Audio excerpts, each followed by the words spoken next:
Hola, ¿cómo están? En la clase anterior, que vimos conjuntos numéricos, yo les había hablado que todos los conjuntos que habíamos visto pertenecían al conjunto de los números reales y que esos números los podíamos representar en la recta numérica. Entonces, la recta numérica es una forma de visualizar todos nuestros conjuntos de números, ¿no? Teníamos un lugar donde tenerlos visualmente.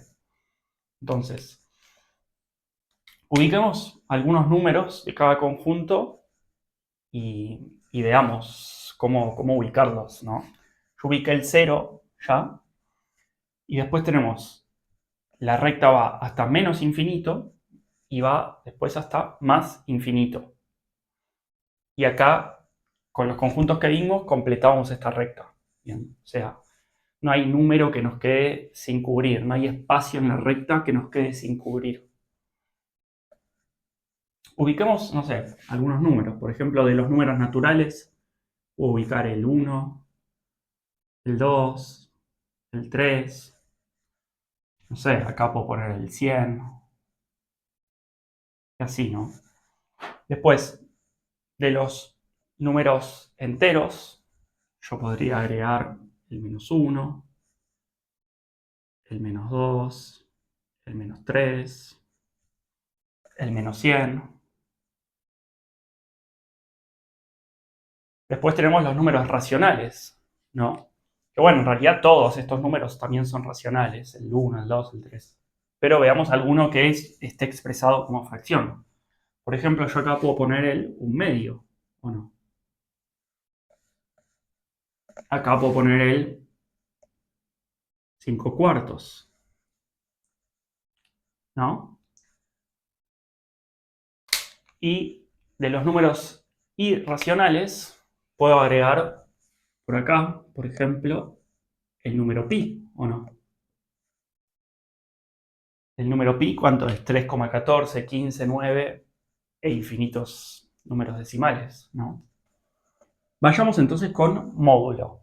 El módulo es la distancia al cero de un número.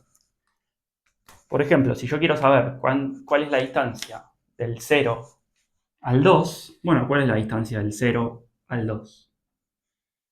Es 2, ¿no? Fácil, cuento. 1, 2. Ahora, si yo quisiera saber cuánto es la distancia del -2 al 0, bueno, también es 2, ¿no?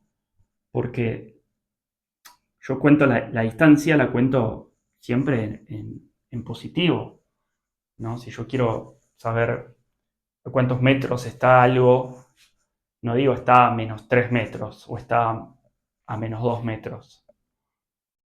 Bien, digo está a 3 metros. O no sé, tal vez lo puedes pensar como cuando estás en el ascensor que querés ir al subsuelo y dice -1, -2, -3. Pero vos no medís, o sea, si yo te pregunto cuánto es la distancia del segundo subsuelo al tercer subsuelo, me decís 5 metros, no -5 metros. Bien. Entonces la distancia la medimos siempre en números positivos. Bien, la distancia siempre nos va a dar un número positivo. Entonces, la distancia del -2 al 0 es 2 también, ¿no? Y este es el concepto de módulo, básicamente, ¿no? Que no importa cuál sea el número, si sea positivo o negativo, el módulo es la distancia al 0 de ese número, y la distancia al 0 siempre es un número positivo. Entonces, la distancia de -a es igual a positivo. Bien. Y lo expresamos así con estos palitos al costado. Y no sé, por ejemplo, si yo quisiera saber el módulo de -5, bueno, el módulo de -5 es la distancia del -5 al 0. Y la distancia del -5 al 0 es 5 positivo. ¿Sí? Esto no es difícil el concepto, pero sí tenemos que tenerlo en claro porque cuando veamos inecuaciones, ahí ya no vamos a tener acá un número, vamos a tener acá tal vez una ecuación en- encerrada entre estos dos palitos. O sea, vamos a tener el módulo de esa ecuación Y entonces tenemos que tener el concepto claro. Vayamos ahora entonces con distancia entre dos puntos. La distancia entre A y B es el módulo de B menos A. Ok, veamos un ejemplo para que se entienda, ¿no? Supongamos que yo quiero saber la distancia entre 2 y 5. Y esto visualmente yo lo puedo contar fácil, ¿no? O sea, 3, 4. La distancia es 1, 2, 3. La distancia es 3, ¿no?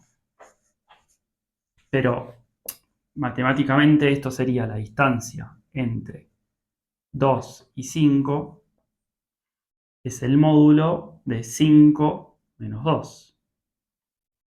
El módulo de 5 menos 2 es módulo de 3, que es 3, ¿no? Porque es la distancia del 0 al 3. Ahora, si yo quisiera saber la distancia entre... Uy, se me está quedando sin... ¿Se ve esto? Si yo quisiera saber la distancia entre menos 2 y 5, bueno, hago el módulo de 5 menos menos 2. ¿Esto cuánto es? El módulo de 5 más 5. Menos por menos más, ¿no? O sea, 5 más 2, que es 7. ¿Y el módulo de 7 cuánto es? 7, ¿no? Si yo lo hiciera gráficamente, acá tengo el 1, el menos 1 y el menos 2. Y puedo contar, ¿no? 1, 2, 3, 4, 5, 6, 7. La distancia entre el menos 2 y el 5 es 7. Esto de distancia entre puntos nos va a servir como base para cuando veamos distancia entre dos puntos en el plano, ¿bien? Que eso sí ya es más algo que se puede llegar a tomar en parciales. Y entonces esto nos sirve como base. De todas formas, lo vamos a volver a ver ahora al final de la unidad cuando veamos distancia entre dos puntos en el plano. ¿Sí? Así que nada, esto para introducir un poco el concepto nomás.